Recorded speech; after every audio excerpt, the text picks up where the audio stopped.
ગઈ તારીખ 8 ઓગસ્ટ અને 9 ઓગસ્ટની મધરાતે સિવિલ હોસ્પિટલમાં R1 ડૉક્ટર હર્ષ પંડ્યા નાઓએ આત્મહત્યા કરેલ, જેની જાણ થતાં 9/8/2026ના રોજ ખડોદરા પોસ્ટે ખાતે અમોત દાખલ કરવામાં આવેલ. તેમના પરિવારને જાણ થતાં તેઓ અત્રે આવતા તારીખ 9/8/2026ના રોજ રેગિંગ મુદ્દે એક અરજી તેમના પિતા દ્વારા તથા બાકીના ડૉક્ટરો દ્વારા આપવામાં આવેલી હતી. જે અરજી અનુસંધાને એન્ટી રેગિંગ સ્ક્વોડે તપાસ કરેલી. જે રેગિંગ સ્ક્વોડે તપાસ કરી એન્ટી રેગિંગ કમિટીને રાત્રે 11:30 વાગે રિપોર્ટ આપેલો અને એન્ટી રેગિંગ કમિટીએ તે જ દિવસ રાત્રે 4 સિનિયર ડૉક્ટરોને જવાબદાર ગણેલા અને 6 માસ માટે સસ્પેન્શન કરેલું અને HOD તથા 3 ફેકલ્ટીને શો કોઝ નોટિસ આપેલી, જે મેડિકલ કાઉન્સિલે એને બહાલી આપેલી, જેથી તે સજા તેમની રેગ્યુલર થઈ. ત્યારબાદ બીજા દિવસે જે 9 વિદ્યાર્થીઓને રેગિંગ થયેલું તે લોકોની અલગથી ફરિયાદ દાખલ કરી ખડોદરા પોસ્ટે ખાતે ફરિયાદ દાખલ કરવામાં આવેલી છે, જેમાં 4 ડૉક્ટરોને નોટિસ આપવામાં આવેલી છે.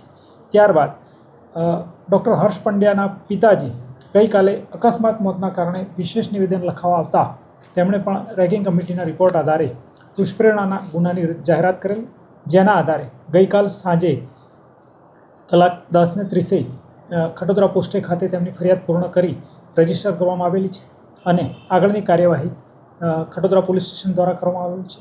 બંને તપાસ હાલ PI NV ભરવાડ સાહેબનાઓ ચલાવી રહેલ છે અને જે પણ વિશેષ ઇન્વેસ્ટિગેશનમાં ધ્યાને આવશે તેને આનુષંગિક ઇન્વેસ્ટિગેશન કરવામાં આવનાર છે. સાહેબ, આ નવી ફરિયાદ કઈ કલમ હેઠળ દાખલ કરવામાં આવી છે? જી, નવી ફરિયાદ ડૉક્ટર હર્ષ પંડ્યાએ આત્મહત્યા કરેલ છે, જેથી દુષ્પ્રેરણના એટલે કે નવા BNS 108 મુજબ ગુનો દાખલ કરવામાં આવેલ છે. હા, એવું અમને જાણવા મળેલ છે કે ભાઈ એમને એટ્રોસિટીનો પણ ઉમેરો થઈ શકે એમ છે, જે અત્યારે એમના પેરેન્ટ્સને બોલાવીને સર્ટી લેવાનું છે. જે જો સર્ટી મળી જશે તો એનો પણ ઉમેરો થશે. સાહેબ, કોઈ HOD કે પછી દિનનિયામાં કોઈ જવાબદારી બનતી હશે? કોઈ અગાઉ ફરિયાદ કરી હોય એવું કોઈ પુરાવા સામે આવ્યા છે ખરા? જી, અત્યારે જે એન્ટી રેગિંગ કમિટીના રિપોર્ટ અને પ્રાથમિક નિવેદનો આધારે